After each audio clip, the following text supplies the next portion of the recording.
On attendait une trentaine de personnes. Là, pour l'instant, on est une dizaine, mais vous propose que pour pas vous prendre trop de temps, on puisse commencer. Donc, bienvenue à ce webinaire. Comment gérer les poules rouges en élevage de poules pondeuses bio. Voilà, donc ce webinaire est organisé par AgroBioGironde en partenariat avec l'ITAVI. Donc c'est une rencontre qui est financée par l'Europe, la région, l'État français, l'Agence de l'eau Adour-Garonne. Donc du coup, nous sommes deux intervenants. Moi, je suis Paul Armel Salin, je suis conseiller viticole et maintenant je travaille aussi sur la diversification, donc d'où les poules pondeuses, donc pour AgroBioGironde et Bio Nouvelle-Aquitaine. Et donc du coup, il y aura un autre intervenant qui sera François Gaudin, qui est responsable de formation à l'ITAVI, mais qui va se présenter tout à l'heure. Donc l'ITAVI, c'est l'Institut technique des volailles. Donc, du coup, en deux mots, je vous présente la structure. Donc, Bio Nouvelle-Aquitaine, c'est un réseau régional donc de Nouvelle-Aquitaine des différents GAB, donc des groupements d'agriculteurs bio, qu'on peut voir sur la carte ici.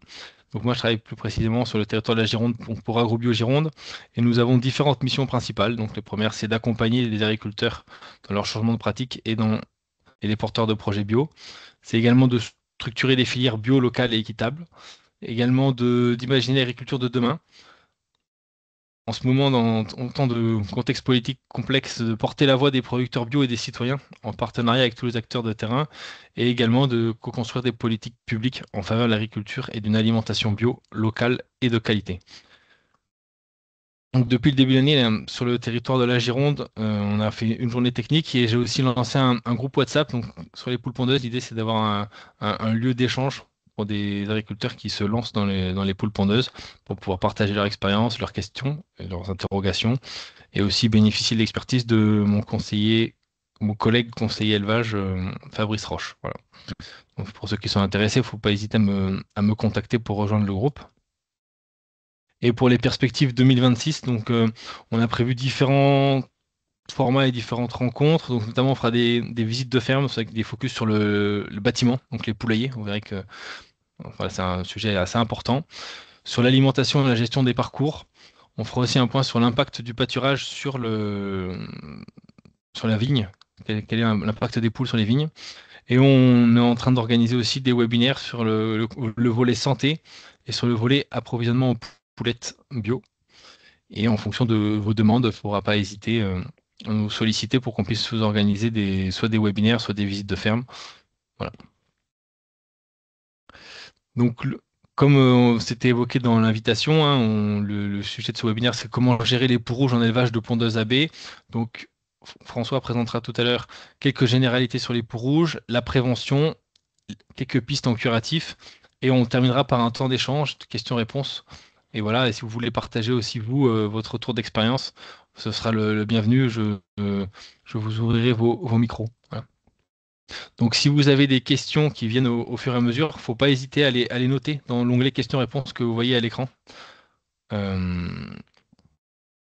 questions-réponses, comme ça nous permettra aussi d'y répondre et de pouvoir le retraiter par la suite. Donc voilà, donc je passe la main maintenant à François. Et bon webinaire à tous. Bonjour à tous, donc François Godin, hop, partager mon écran. Je laisse me dire si c'est bon pour vous.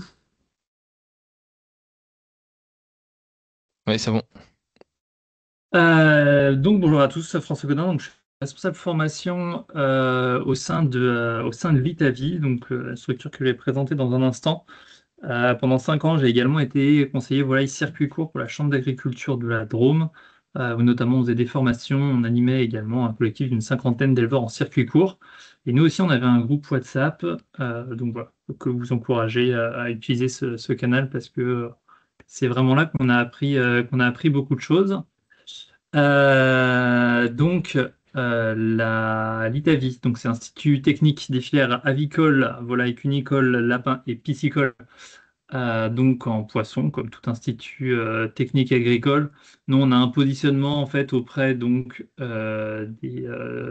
éleveurs, des entreprises, également auprès des organisations professionnelles et des pouvoirs publics. Et donc, on est positionné entre la recherche fondamentale, donc qui sera plutôt celle de l'INRAE ou l'ANSES, et le terrain qui sera celle des entreprises. On réalise des études et des recherches sur différentes thématiques. Et bah, c'est toujours intéressant, on est financé donc un tiers par du PNDR, donc de la même façon que par exemple des chambres d'agriculture, un tiers sur des appels à projets publics type CASDAR, projets régionaux, et le reste par des financements privés, prestations, formations ou autres financements, entre autres. Et donc on a une organisation à thématique, donc avec un pôle économie-sociologie, donc ça va être sur tout ce qui est note de conjoncture et évaluation économique, tout un pôle environnement, donc là on va être sur tout ce qui est aménagement de parcours, rejet azote, phosphore, émissions gazeuses, bilan carbone. Une partie également donc sur le bien-être animal avec l'évolution des systèmes, tout ce qui est évaluation avec l'application Eben par exemple, et ce qui va nous intéresser donc c'est la partie santé avec différents points sur des parties voilà gestion épidémiologique, biosécurité, salmonelle et également parasitisme, ce qui va nous occuper aujourd'hui. Et donc, dans ce cadre, un des gros projets qui a eu lieu il y a quelques années, c'était un projet Interreg, donc un projet européen qui s'appelait Mind Control, qui, comme son nom l'indique, portait donc sur la gestion des poux rouges en élevage de volailles. Voilà. Donc, vous pouvez retrouver sur le site de l'ITAVI un certain nombre de ces ressources. Euh, que-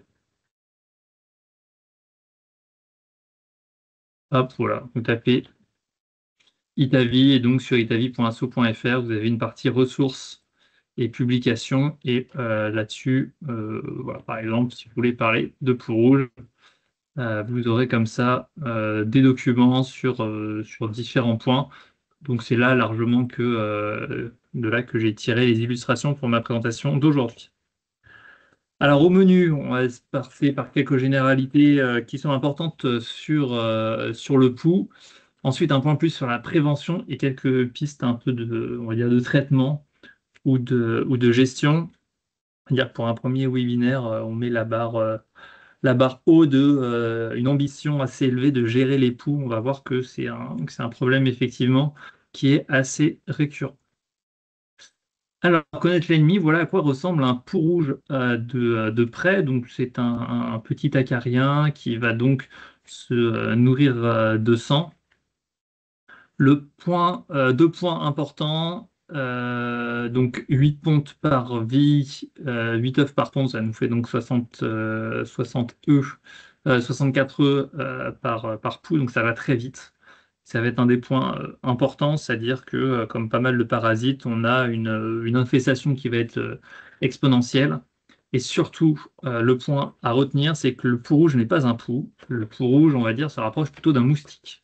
C'est-à-dire le pouls humain, celui qui reste sur la tête, ça ne se passe pas du tout de la même façon. Nous, on va plutôt le comparer à un moustique parce que le pouls va être dans le milieu. Ensuite, il va aller faire un repas de sang sur l'animal et ensuite, il va retourner se planquer. Donc voilà, quelque chose de fondamental. Le pouls ne vit pas sur la poule.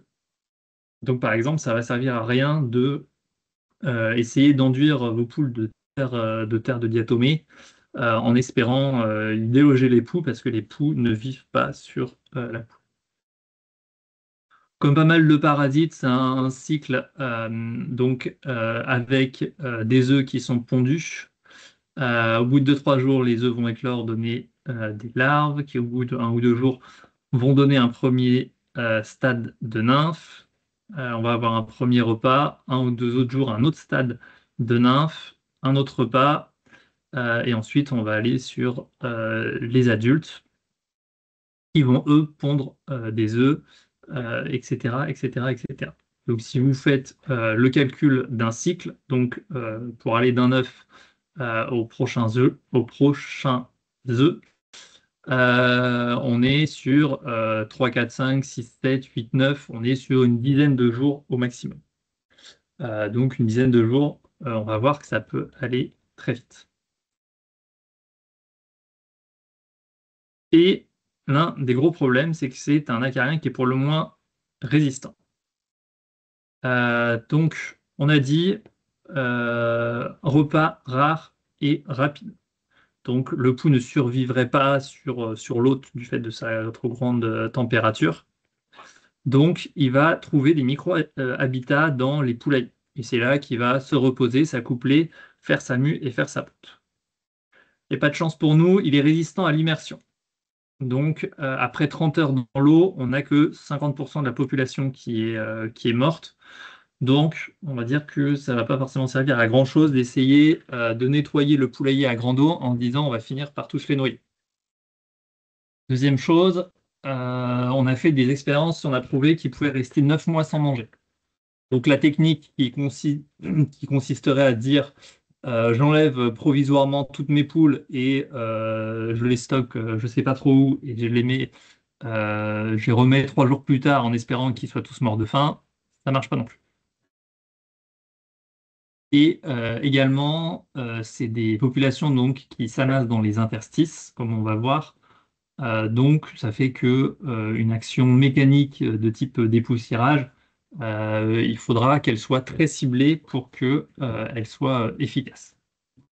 Donc, on a une efficacité, on va dire, limitée du seul dépoussiérage au cours du vide sanitaire, du retrait des poules, donc du vide sanitaire, on va dire, d'un vide sanitaire qui soit total ou qui serait en cours de bande, et également sur les traitements pulvérisés qu'on peut faire pendant le vide sanitaire ou pendant les bandes. On a enfin, voilà, du fait de son mode d'habitat, ça va être relativement peu efficace. Donc voilà une modélisation qui a été faite du nombre de poux sur un bâtiment, un poulailler qui n'était pas infesté.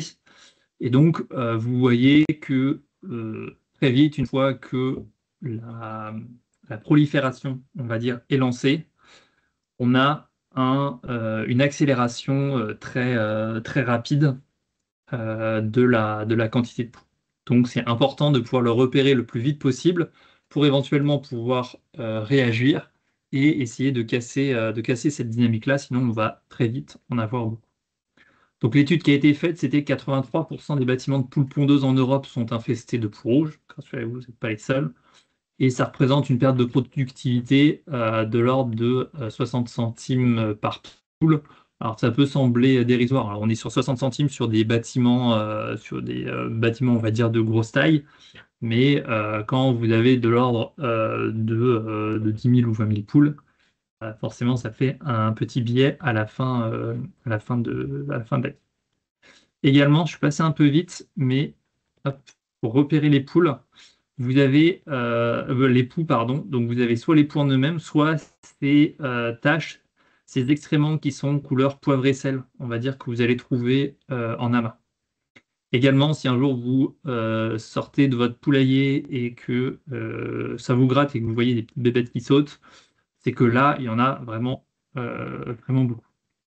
Mais comme on va le voir, il y a cet enjeu sur les interstices, donc il y a un enjeu vraiment à repérer où sont les.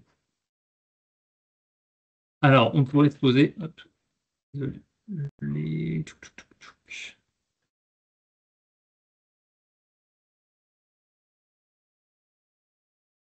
Non, ça pique un peu trop les yeux. Quel risque donc pour l'animal? Ça va être un risque, on va dire, le premier risque, ça va pas être un risque, on va dire, d'anémie parce que trop de sang aurait été pompé, mais ça va être principalement lié à la nervosité. De la même façon que nous, quand on se fait piquer par un moustique, ça nous gratte, ça nous énerve. Ça va être la même chose pour la poule et avec derrière un risque, notamment de piquage sévère, parce qu'une fois que je commence à me démanger, je vais aussi commencer à essayer d'aller gratter les copines, et qu'on sait bien que chez les poules, ça peut aller très très vite. Je vais donner un exemple de piquage sévère. Moi, j'ai déjà vu sur un poulailler de 100 poules, quelqu'un qui m'appelle, je pense que ça commence à se piquer. Le lendemain, on avait une centaine de morts parce qu'elles s'étaient par faute d'énervement. Et évidemment, tout le temps que l'animal passe à essayer de compenser tout ça, forcément, ça va faire du bien-être en moins, et du bien-être en moins, ça veut dire une poule pondeuse qui va pondre tout simplement moins d'œufs. Et ça reprend le chiffre que je vous disais tout à l'heure des 60 centimes par poule. Encore une fois, c'est sur des poules, on va dire, de compétition qui sont, sur des gros bâtiments. Alors, la prévention, le point le plus important, et je pense qu'il y a une chose à retenir, c'est ça, c'est que vous allez trouver les poux dans des points stratégiques, c'est-à-dire des recoins, des interstices, des replis. Par exemple, ici sur la gauche, c'est un support sur lequel on vient mettre un perchoir. Ou là, également au niveau des nids. Ça va être dans ces zones-là où ça va être particulièrement stratégique, et notamment sur la question des perchoirs. On racontait l'anecdote de quelqu'un qui avait fait ses perchoirs avec des tubes creux. Et quand on a, quand, enfin, après une recherche assez rapide, on a vu que les tubes creux étaient pleins de peau rouge parce qu'ils se planquaient là. Donc, aujourd'hui, le plus gros moyen de prévention, ça va être de faire la chasse à tous ces endroits. Et notamment, ça va être particulièrement vrai pour tout ce qui est poulailler autoconstruit, où souvent c'est ça l'un des problèmes. Vous verrez ensuite les photos que je vous ai mises, mais c'est là que ça va être le problème, et plus particulièrement au niveau du perche. Ce que vous pouvez faire également en termes de prévention, donc je vous ai dit, on a un objectif d'essayer de suivre et de détecter au plus vite la présence de poux pour pouvoir ensuite traiter. Vous avez ici des petits dispositifs, donc c'est attaché avec des serre-flex, c'est simplement un tube de PVC avec soit un morceau de carton replié, soit même un tube de bois, et en fait que vous pourrez relever à intervalles réguliers parce que vous allez faire un habitat à poux un peu artificiel. Pour vous donner également un autre ordre de grandeur, hop, voilà le type de piège qu'on fait. Et donc, on a différents stades de notation. Donc, quand le bout de bois est sorti, soit on n'a pas de peau rouge, soit on en a un petit peu et on peut en voir énormément à la fin. Donc voilà, et ça vous permettra un peu de savoir où sont les poux et de les piéger.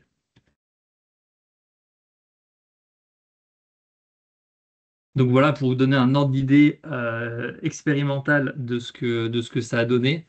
Via ce système de comptage, où ici on parle d'avril là pour aller en mai, et en fait on voit que très vite ça devient incontrôlable, on va dire, et que on a un moment, un point d'accélération du nombre de poux, et en fait il s'agira de traiter avant d'être dépassé. Voilà également un autre élevage qui a été suivi, qui était, on va dire, blindé de poux. Après des comptages, on avait un nombre énorme de poux. Le vide sanitaire a remis tout ça à zéro parce qu'on a eu un bon nettoyage et une bonne désinfection. Et ensuite, on a pu avoir un traitement qui a fait baisser la pression en pouls, mais qui ne l'a pas totalement fait disparaître. Donc voilà, et un peu l'espoir, c'est qu'il y a on a des solutions qui existent, mais on va être vraiment sur du contrôle, comme un certain nombre de pathologies, on ne va pas être sur de l'éradication. Donc, il y a un choix. Bien entendu, tout à l'heure, vous allez parler du choix des bâtiments. C'est vraiment un aspect qui est hyper stratégique.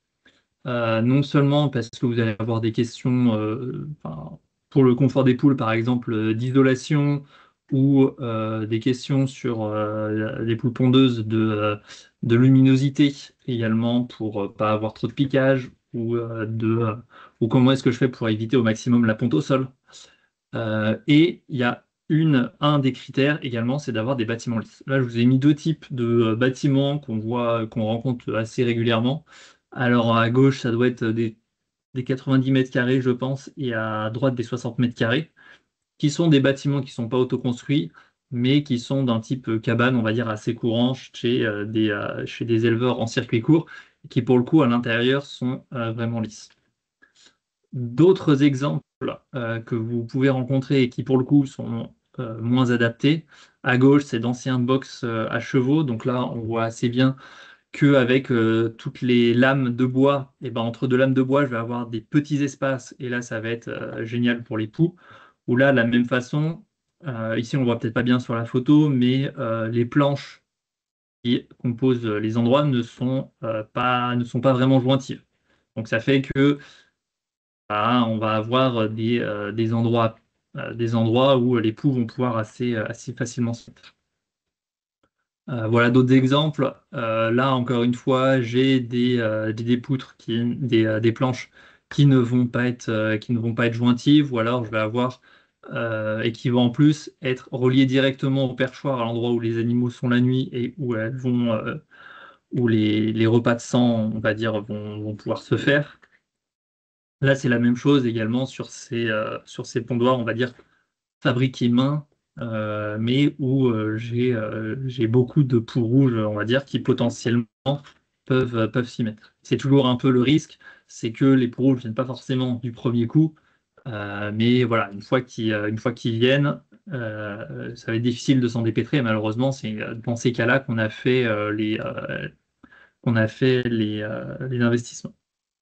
Donc voilà, là encore d'autres cas, on va dire en centrant sur les pondoirs.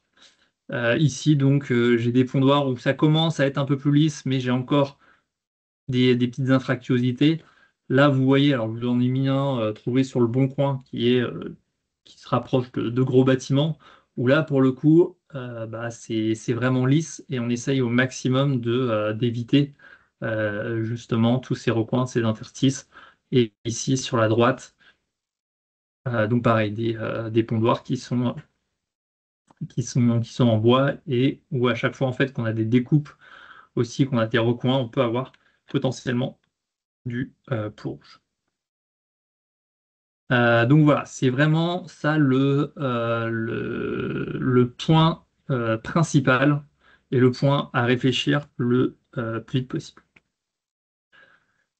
Et ensuite, quelques pistes de traitement. Notamment, vous avez, je pense, tous entendu parler, si vous vous intéressez un peu au cou rouge, de la terre de diatomée. Donc, terre de diatomée, ça va avoir une action mécanique, une action à la fois abrasive et une action aussi qui va dessécher, en fait, au contact du pouls, qui va dessécher le pouls.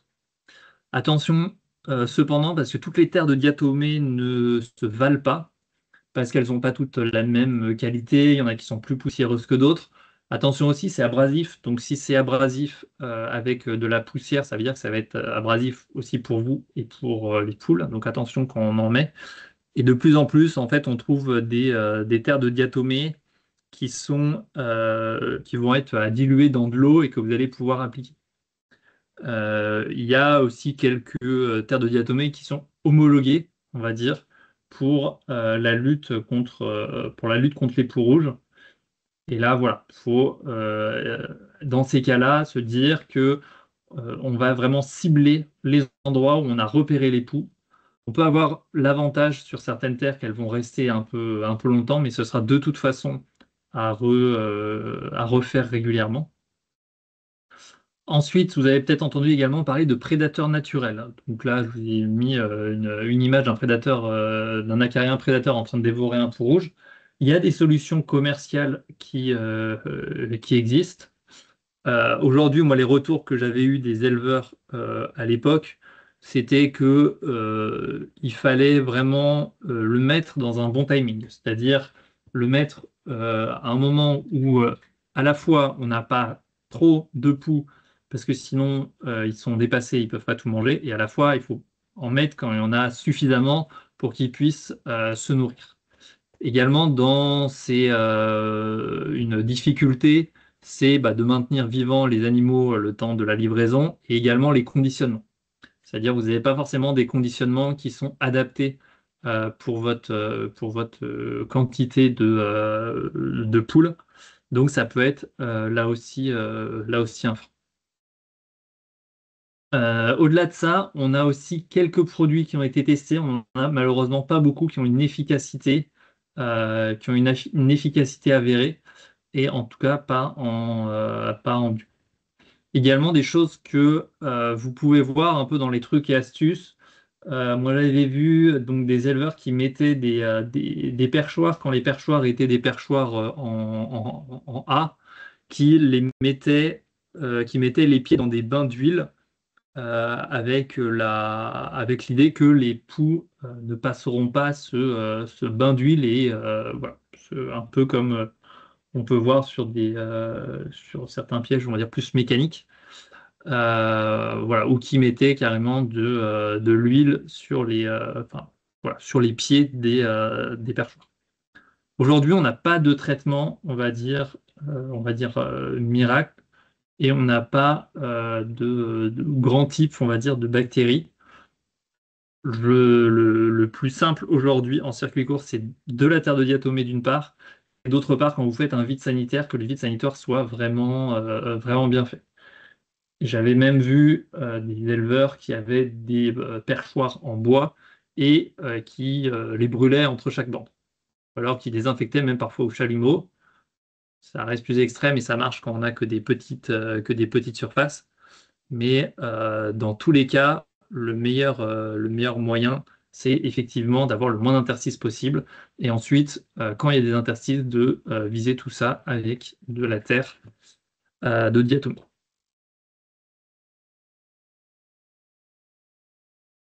Donc voilà ce qu'on peut dire par rapport au pot rouge. Alors après, selon les endroits où vous êtes, vous allez pouvoir trouver dans différents cabinets vétérinaires qui pourront aussi avoir leur solution à eux. Aujourd'hui, sur des solutions, on va dire, agréées en agriculture biologique et qui à la fois ont une preuve d'efficacité. On va dire qu'il y en a pas énormément, à part ce que je vous ai dit, les, euh, les prédateurs naturels, mais avec cette difficulté à les avoir.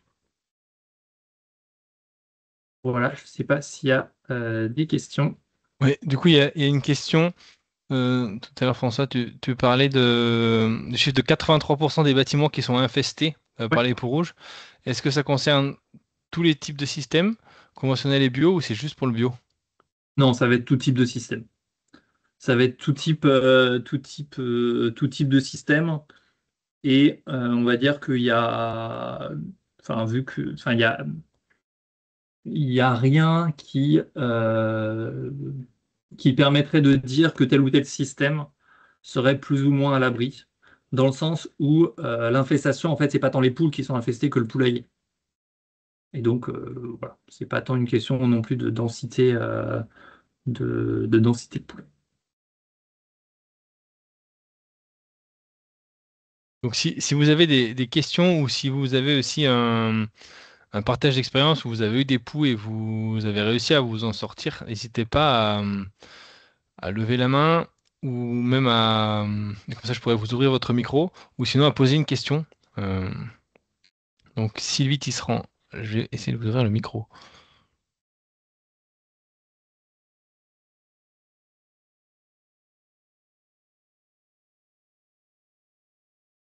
Ouais, c'est bon normalement. Sylvie,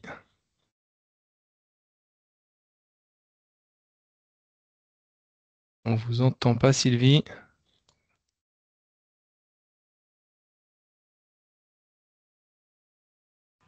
C'est bon là, Ouais, vous devez ouais, m'entendre. c'est bon, parfait, Oui, on vous entend. bonjour, donc Sylvie Tisserand, je suis en Dordogne. Dans les moyens de traitement, vous n'avez pas évoqué les produits qui sont autorisés en bio et qui peuvent être mis dans l'eau de boisson à base de plantes type Tanésie et autres. sur lesquels moi j'ai quand même des retours assez positifs de la part d'éleveurs. Ouais. Alors effectivement, tout ce qui est à base de plantes, euh, on va dire que de la même façon que par exemple sur des parasites internes, voilà, helminthes, il y a des produits effectivement qui existent, mais aujourd'hui, on n'a pas de preuves, de preuves scientifiques, on va dire, si on fait un test, si on fait des tests dans des conditions standards d'efficacité. D'accord, Euh, voilà, donc c'est pas prouvé, c'est pas pour autant que ça marche pas. Donc d'accord. c'est là où malheureusement vous allez devoir vous faire votre opinion par vous-même parce que moi j'ai eu, alors c'est sur un autre exemple, sur l'exemple des helminths intestinaux. Pour un même produit, certains me disaient ça marche très bien et d'autres me disaient ça marche pas du tout. Donc là, ça va pas mal dépendre voilà, de ce que vous faites à ce niveau-là. D'accord, ok.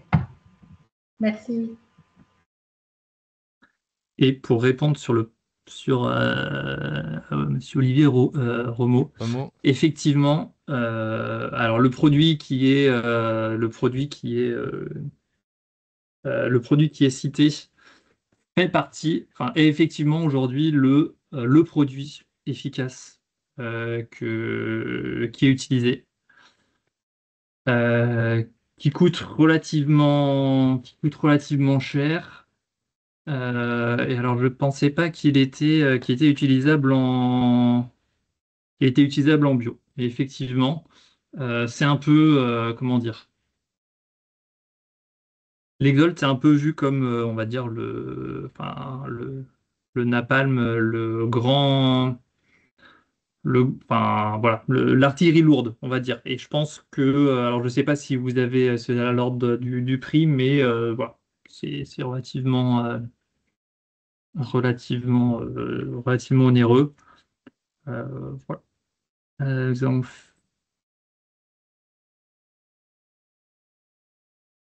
avons fait lors du vide sanitaire une fumigation avec du brûlage de souffle pendant 12 heures. Ça semble avoir bien limité l'infestation du nouveau lot.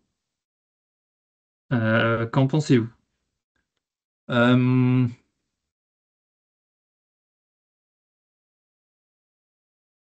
Euh, Fumigation, oui, pourquoi pas. Après, ça va dépendre un peu du produit utilisé. À voir sur le long terme, on va dire. Enfin, voilà. J'attends de voir un peu. Aujourd'hui, j'ai pas de retour que la fumigation soit particulièrement efficace. Après, ça a cet avantage, effectivement, par rapport à tout ce qui est pulvérisation, d'aller plus chercher dans les recoins. Mais voilà, à voir. Ah, euh, il me semble pas. Il me semble pas, mais je pourrais me renseigner là-dessus.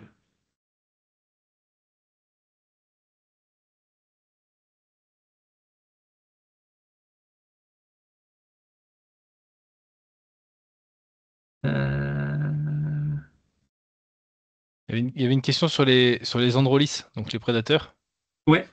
qui était posée par Anne, qui a entendu dire que les androlis seraient moins efficaces sur des bâtiments non fermés comme les poulaillers utilisables en bio et où les poules vont vraiment en plein air. Voilà. Euh,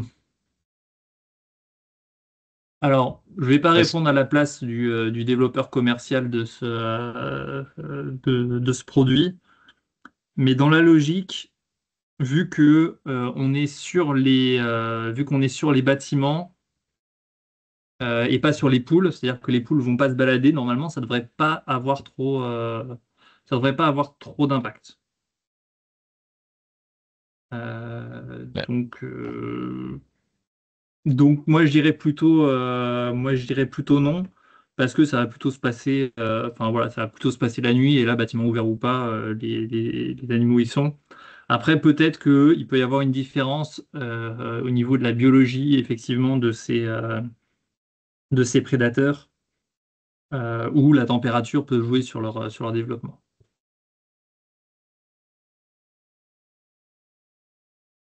Alors, Alors, le problème de la terre de diatomée, c'est qu'elle se dépose aussi sur les œufs, et le marquage au tampon reste laborieux. Euh,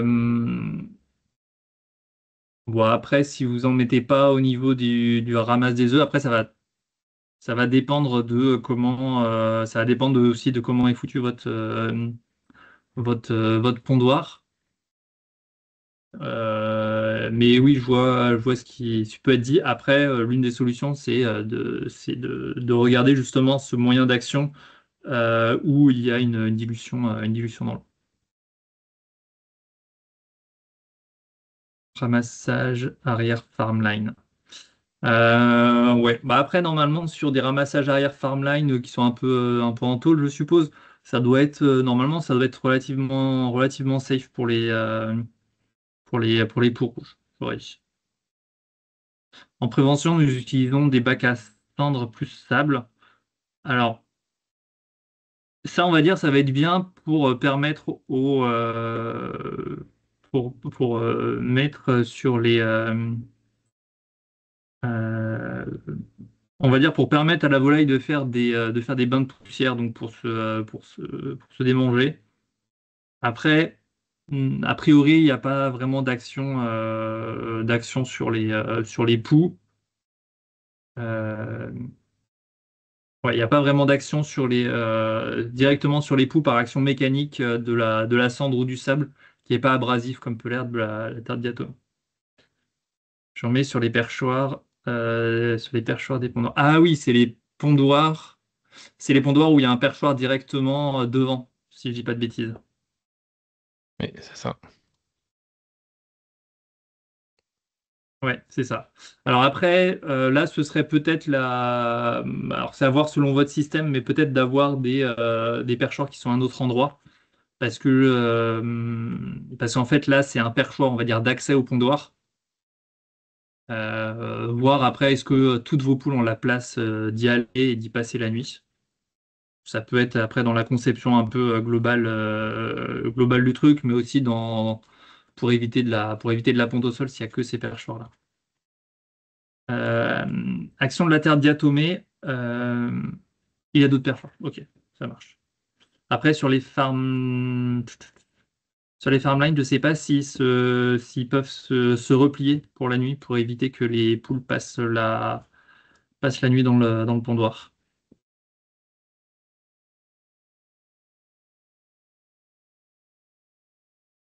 Ouais, il dit qu'il y a d'autres perchoirs, donc c'est pas forcément. Vous Ouais, voulez que je vous. ok. Et sur l'action de la terre ouais. Sur l'action de la terre de diatomée, oui, c'est un aspect mécanique. Alors là, c'est certains qui disent plutôt que ça, on va dire que ça raye la carcasse. Un autre développeur me disait que en fait la terre diatomée s'attachait au- à la cuticule et en fait desséchait l'insecte. Et c'est exactement entre les deux théories, pas fait la différence. Et la terre de diatomée, contrairement à certains produits, il y a vraiment des travaux qui démontrent l'efficacité. Et, et deuxième question, comment on peut juger de la qualité de la terre diatomée quand on en achète? Parce que finalement, vous avez dit qu'elle avait différentes qualités, mais c'est de la qualité alimentaire, c'est de la Alors, qualité agricole. non, enfin, pour moi, ce serait d'avoir de la terre diatomée faite spécialement pour ça. Il y a quelques solutions qui existent, mais, mais voilà, et qui a une propriété, qui aurait une propriété insecticide.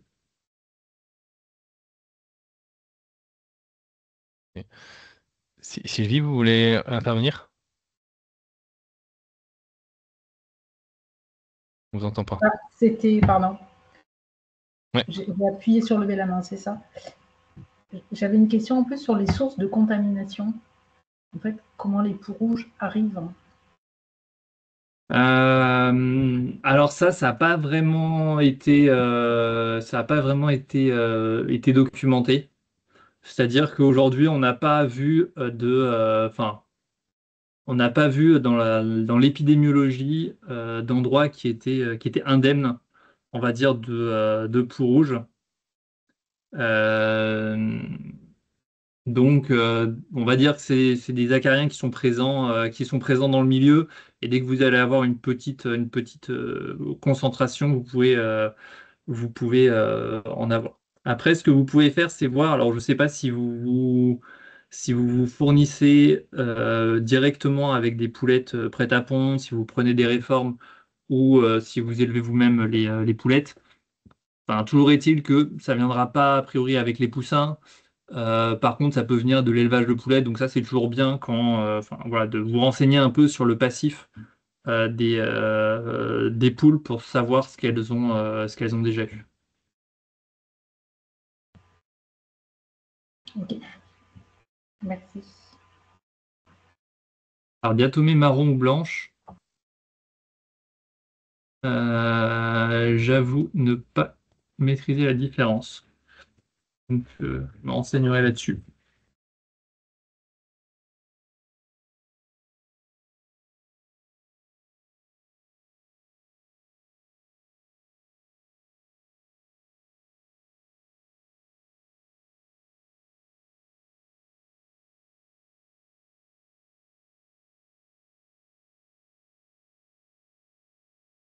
Est-ce que dans les participants qui sont encore présents, il y a vous avez eu des réussites, entre guillemets, vous avez eu des poux il y a quelques années, et vous avez réussi à les éliminer, et aujourd'hui, c'est plus trop un sujet, ou est-ce que c'est vraiment une problématique que tous les étés, ils reviennent et créent des soucis chez vous?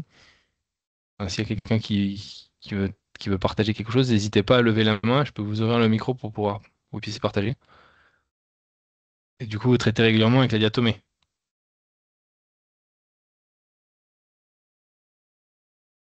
Ouais, est-ce qu'il y a un effet sur le climat, François?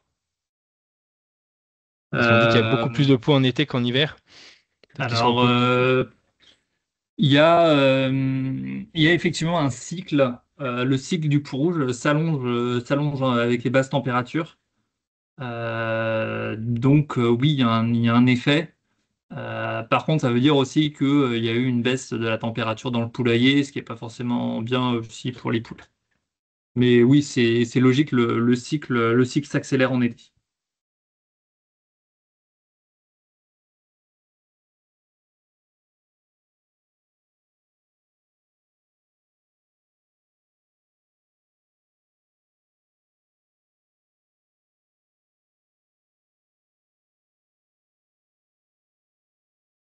Alors, a priori, le produit Exolt n'est pas autorisé en bio, hein.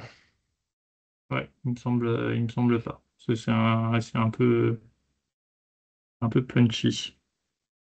Oui, c'est pas. Fabrice, je te passe la parole. C'est bon, normalement. C'est bon pour toi, Fabrice? Oui, vous m'entendez? Ouais, Parfait. très bien. Ouais, ok. Bonjour à tous.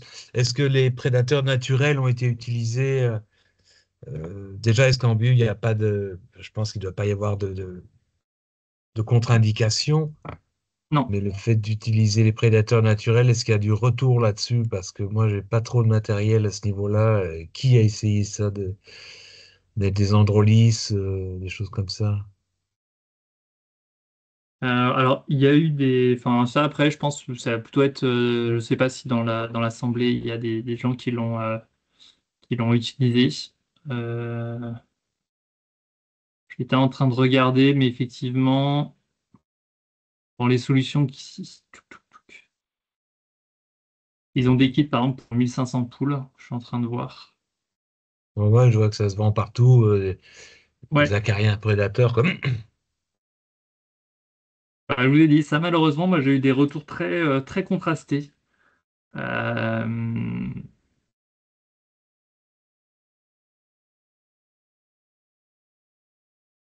C'est-à-dire, parce qu'en fait, d'introduire un prédateur, on sait qu'il y a toujours, enfin, il y a toujours une répercussion. C'est jamais aussi simple que ça. On connaît l'histoire avec les gros animaux, les petits animaux. Euh, Est-ce qu'à terme de rajouter des acariens qui mangent les poux, eux, vont pas créer un problème ailleurs Non, qu'on ne sait pas encore? Je ne non, sais non, pas. ça en tout cas D'accord. sur les volailles, non. Et en fait, c'est des animaux qui sont relativement fragiles.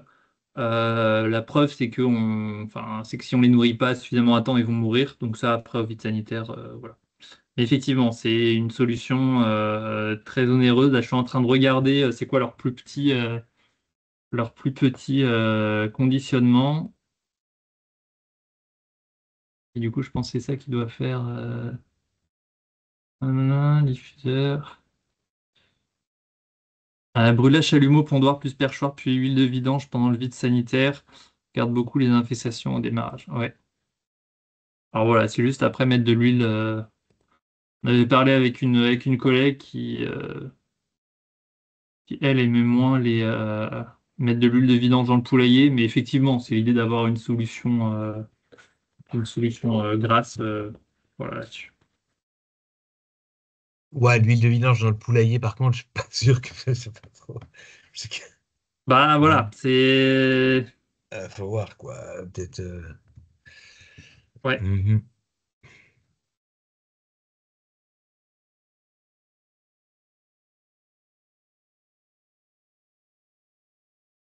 Parce regardez que dessus. Ouais.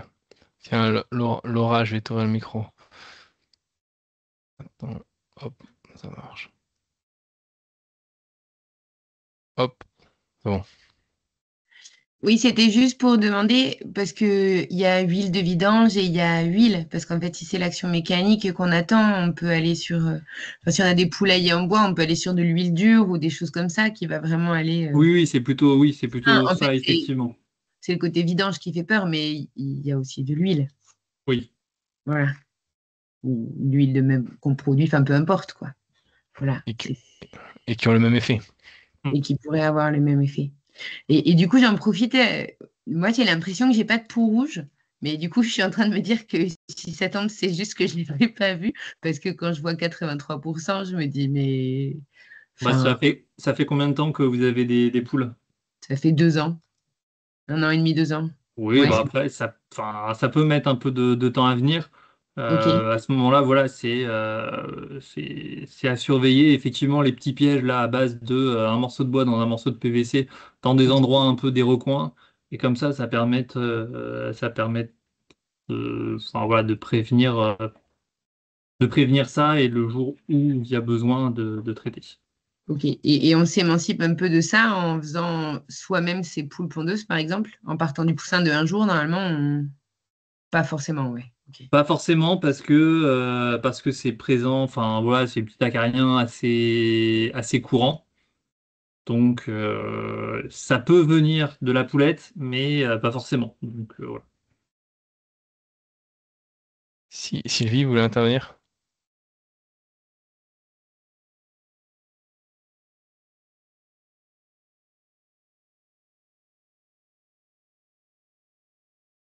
Non, pas forcément.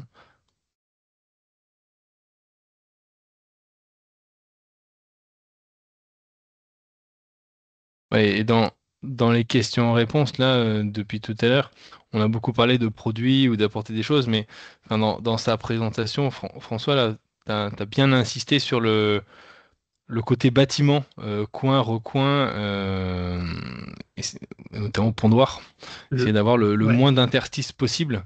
Voilà. C'est vraiment Et, à ça qu'il faut veiller. Et les constructeurs et du coup, de bâtiments d'élevage, c'est vraiment ça le critère d'attention privilégié quoi, pour eux. on va, on va dire qu'il faut, enfin, moi ce que je conseillerais, c'est de pas de faire trop de fantaisie dans la forme. Par exemple, si vous auto-construisez. Pour avoir quelque chose qui soit le plus uniforme possible. Parce que derrière, enfin voilà, par exemple, le risque de ponte au sol est un risque qui est assez réel et qu'on retrouve assez fréquemment, ou je pense par rapport aussi sur des perchoirs, des animaux qui commencent à manger leurs œufs. Euh, c'est, enfin voilà, on va dire, c'est des classiques de l'élevage en circuit court.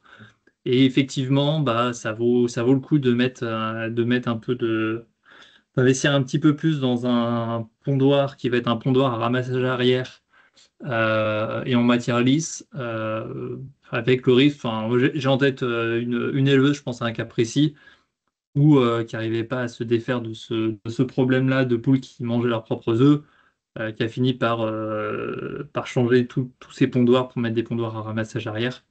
Donc voilà, c'est quelque chose, enfin, l'aménagement de bâtiments, c'est quelque chose qui est vraiment important. Donc, Sylvie, si vous. Je pense que ton micro. J'avais pas activé mon micro, du coup, C'est bon, oui, si vous voulez, pour votre Est-ce que témoignage. mettre du joint de silicone dans les interstices peut limiter l'infestation? Alors oui, tout à fait. Le but, c'est de faire la guerre aux interstices. Donc si vous pouvez les combler, c'est d'autant mieux. Le poulet laisse des traces rouges sur les œufs. Alors ça, j'avoue que j'ai jamais vu ça.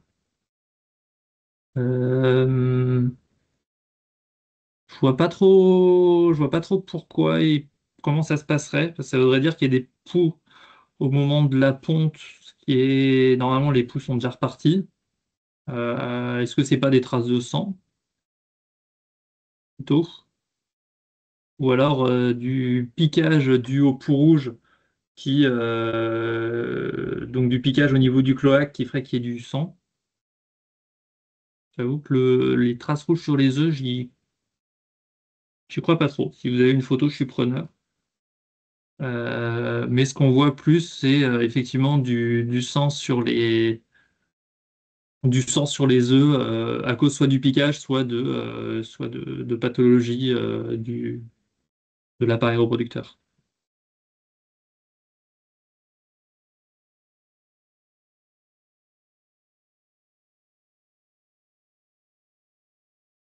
Est-ce que vous avez d'autres questions, remarques? Un petit range, vous aviez levé la main. Non, pardon, je crois que Ouais, c'est bon. je me suis trompée, merci. Non, encore une remarque. Des poux malophages. Alors, le pou malophage, Est-ce que tu as des infos là-dessus, François? alors, parce que ce nom me disait quelque chose. Hop, ça va me permettre de faire ma petite pub pour cette présentation-là, donc qui est le pou rouge en élevage de. Hop, normalement, vous voyez mon écran. Le pou rouge en élevage de poules pondeuses. Et donc là-dedans, il y a notamment un petit laïus sur le pou malophage qui est. Voilà. Donc, souvent rencontré en basse-cour, très éloigné des poux rouges, non piqueurs, ils se nourrissent de débris de peau et de plumes. Voilà, et du coup, vous avez la réponse sur le d'où viennent les poux rouges, où on sait pas trop d'où ils viennent.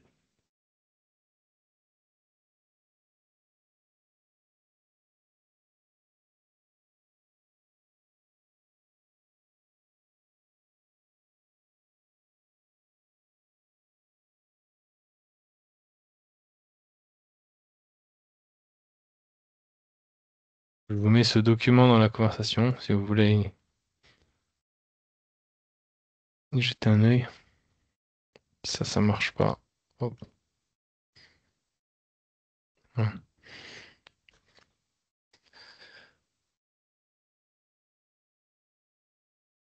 On voit que le projet est un sujet quand même qui questionne, qui tracasse et pour lequel on n'a pas de produit miracle. Voilà, on peut le voir avec beaucoup de questions. Et c'est ça, le collègue qui travaillait sur ce projet, il a travaillé pendant un certain nombre d'années et il a été assez frustré de ça, justement.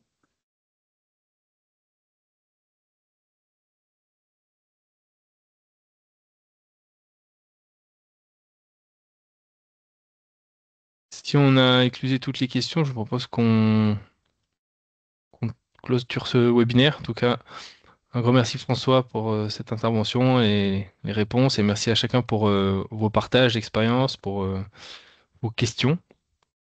Et puis je vous donne rendez-vous l'année prochaine pour différents webinaires et rencontres techniques qui auront lieu sur le terrain. Voilà. Merci beaucoup et puis à bientôt. Bonne journée. Au revoir.